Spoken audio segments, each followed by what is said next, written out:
আক্কি, প্র্যাটি, ছোটকা সবাই মিলে খাওয়ারের মধ্যে বন্যি ফুল খোঁজার চেষ্টা করে। আর অপরদিকে কথা, জুনি, ঋতু, পূর্বা, অ্যানি, প্রি সবাই মিলে নাচ গান করতে থাকে যাতে এদিকে কারো চোখ না পড়ে। নাচ গান করতে করতে কথার সাথে সেই বাচ্চা মেয়েটির দেখা হয়। কথা বাচ্চা মেয়েটিকে বলে এভিকে কাগজটা দিয়েছে কিনা। বাচ্চা মেয়েটি কথাকে ইঙ্গিত করে যে সে দিয়ে দিয়েছে। এদিকে এভি কথার দেওয়া চিঠিটা দেখে বুঝতে পারে কথা তার আশেপাশেই রয়েছে আর কথা তাকে ঠিকই এখান থেকে উদ্ধার করে নিয়ে যাবে। অপরদিকে ছোটকারা কোথাও বন্যি ফুল না পেলে কথাকে জানায়। কথা শুনে বলে আমার মনে হয় ওরা আমাদের প্ল্যান সম্পর্কে জানতে পেরে গেছে বা ওরা ওদের প্ল্যানটা বদলে ফেলেছে। প্রি বলে কিন্তু কথা ওরা কেন ওদের প্ল্যান চেঞ্জ করবে। কথা বলে দেখো আমার মনে হয় ওরা ওদের লোককে পায়নি, তাই ওরা সন্দেহ করছে যে ওদের লোক যদি পুলিশের হয়ে কাজ করে আর যেহেতু ওই লোকটার কাছে, তাই জন্য ওরা ওদের প্ল্যান তো চেঞ্জ করতেই পারে, তাই না। পূর্বা বলে কথা একদম ঠিক কথাই বলছে, আমারও মনে হচ্ছে ওরা ওদের প্ল্যান চেঞ্জ করেছে, তাই আমরা বন্যি ফুল কোথায় রেখেছে পাইনি, আমাদের আরো ভালো করে খুঁজতে হবে, কিন্তু সবাই খুব সাবধানে থাকবে। তখনই জানাব ফুল হাতে নিয়ে বলে আমি ফুলের ডালা সাজিয়ে নিয়ে এসেছি, যেটা থেকে কথার খুবই সন্দেহ হয় আর ভাবে এরই মধ্যে মনে হয় বন্যি ফুল মেশানো রয়েছে। এরপর জানাবের লোকরা সেখান থেকে বন্যি ফুল মিশিয়ে দিলে কথা সেটা ভালো করে দেখে বলে যে বন্যি ফুল এখানেই লুকানো আছে।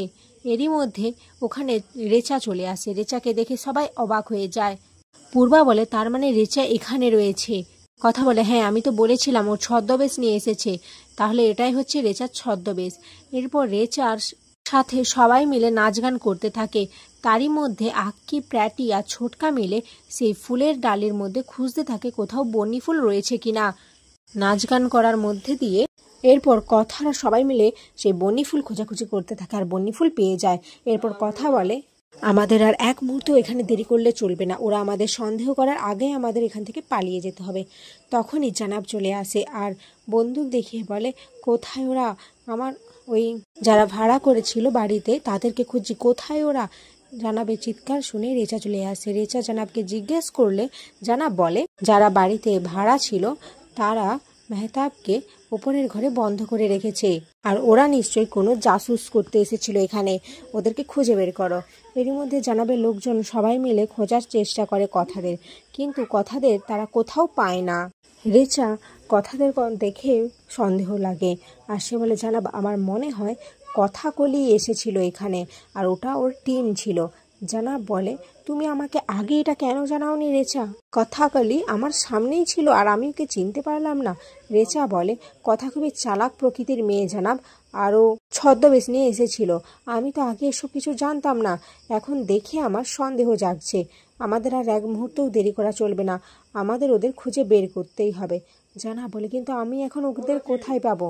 রেচা জানাবকে শান্ত হতে বলে আর বলে জানাব আপনি এতটা উত্তেজিত হয়ে যাবেন না, আমাদের কাছে কথার দুর্বল জায়গা এখনও রয়েছে, অগ্নিভোগ এখনও আমাদের কাছেই রয়েছে, তাই কথা এখান থেকে সহজে যাবে না আর আমার মনে হয় ও আশেপাশেই রয়েছে, তাই আমাদের এত বেশি চিন্তা করতে হবে না, আপনি অগ্নিভোগে নিয়ে একটা প্ল্যান করুন আর আমি আছি কথাকে ধরার জন্য, ওদের মুখোমুখি হবে ঠিকই কিন্তু ওরা একে অপরকে শেষবারের মতো দেখবে।